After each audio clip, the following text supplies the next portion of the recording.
ఆయన ఏంటంటే మంచి సినిమా తీశాడు బార్బరిక్. నేను పాపం ఆ డైరెక్టర్ కూడా చాలా మంచి డైరెక్టరు.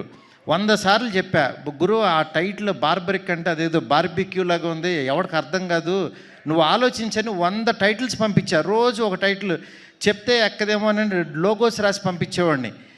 పంపించినా సరే ఆయన ఏంటంటే పాపం ఒక ట్రాన్స్లో ఉన్నాడు. ఆయన ఏంటంటే అది ఆ సినిమా గురించి ఆ కథ బార్బరిక్ అనే ఒక దేవుడని ఫీల్ అయ్యాడు పాపం. మనం ఫీల్ అవ్వటం వేరు, ఆడియన్ ఫీల్ అవ్వటం వేరు. ఆడియన్ మనసులో లేని దేవుణ్ణి మనం తీసుకెళ్ళాం. ఇది చెప్పినా సరే నేనేంటంటే యాజ్ ఎ డైరెక్టర్గా ఇంకో డైరెక్టర్ నేను ఫోర్స్ చేయలేనని యాక్చువల్గా నేను అది సర్లే మీరు నమ్మారు కదా వెళ్ళిపోండి అని చెప్పి అన్నాను. అది అలాగే వెళ్ళిపోయింది. చివరికి యాక్చువల్గా ఆయన మంచి సినిమా తీసి చూడలేదని చెప్పుతో కొట్టుకున్నాడు. నాకు చాలా బాధ అనిపించింది. డైరెక్టరు, కళాకారుడు 10 మందిని క్రియేట్ చేసేవాడు అలాంటి పిచ్చి పనులు చేయొద్దు దయచేసి.